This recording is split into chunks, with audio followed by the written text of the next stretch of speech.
Boa tarde a todos, boa tarde aos parlamentares que estão aqui, às equipes de assessoria, aos secretários de Estado e a você que nos assiste pela TV Câmara, pelo YouTube, os jornalistas aqui presentes também. Hoje pela manhã, ao ser indagado por um jornalista sobre algumas discussões que acontecem aqui, falei que penso ser saudável que nós, deputados, utilizemos esta tribuna para discutir sobre os assuntos do Distrito Federal e discutir também sobre os assuntos do Brasil. Aqui há pontos de vista completamente diferentes sobre a realidade do Brasil e de Brasília. Há espectros políticos diferentes que defendem estilos de vida diferentes. E nos últimos minutos, você que nos acompanha pelo YouTube pôde assistir um espectro político falando. E pelos discursos se observa que a esquerda pretende um Estado que faz tudo por todos. É o Estado que oferece a saúde, é o Estado que oferece a educação, ou melhor, que não oferece. Deveria oferecer, mas não o faz.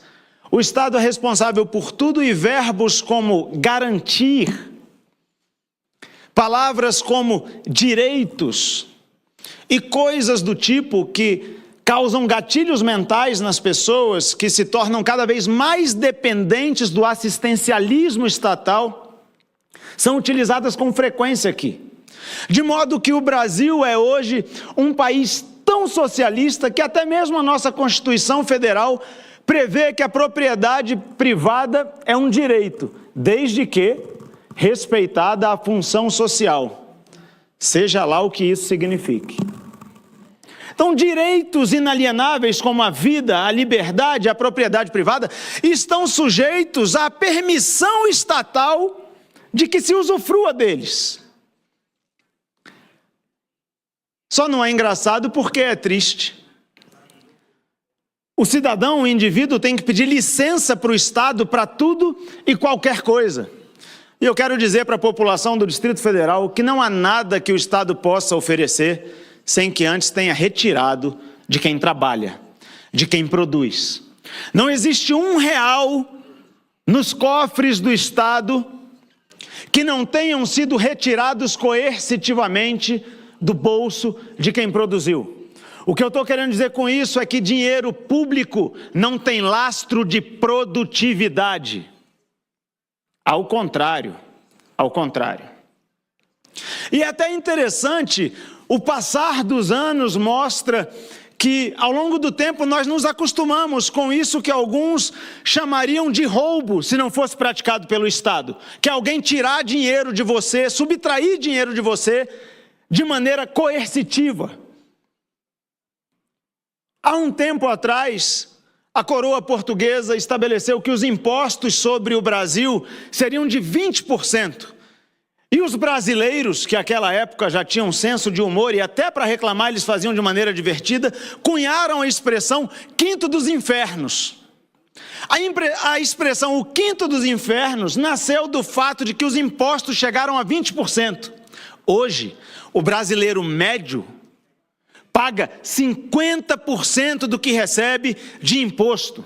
Imposto sobre a renda, imposto na aquisição de imóvel, imposto sobre a propriedade de imóvel, imposto sobre a propriedade de automóvel, imposto no consumo, imposto quando faz operação financeira, imposto de tudo quanto é sorte. Nós trabalhamos um dia para nós mesmos? Nós não, a iniciativa privada. A iniciativa privada trabalha um dia para si?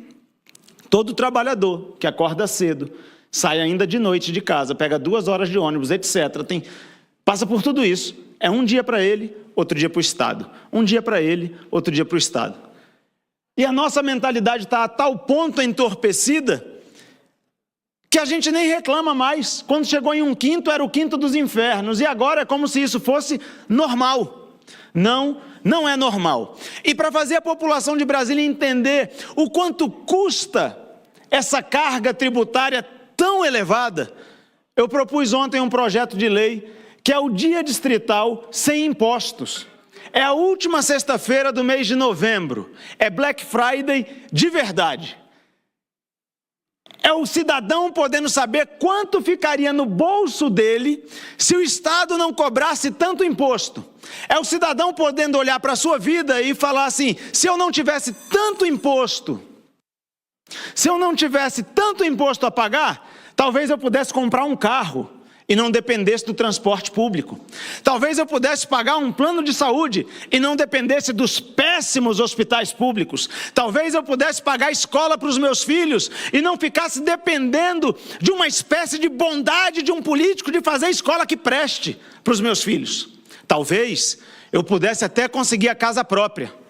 Talvez eu usasse roupas melhores se eu tivesse mais dinheiro no meu bolso e o Estado não tivesse tirado tanto de mim.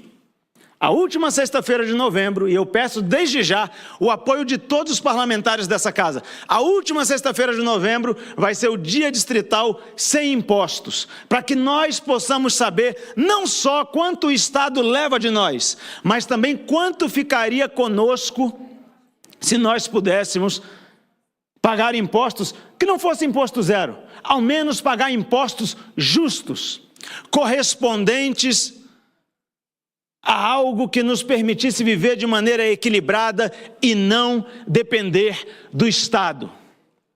Eu deixo um recado à população de Brasília e do Brasil: recusem-se a depender do Estado, recusem-se a depender dos políticos, recusem-se a acreditar em promessas de políticos de que eles vão resolver os problemas da sua vida, porque cada cidadão, cada indivíduo é responsável pelas suas próprias escolhas e pela sua própria vida.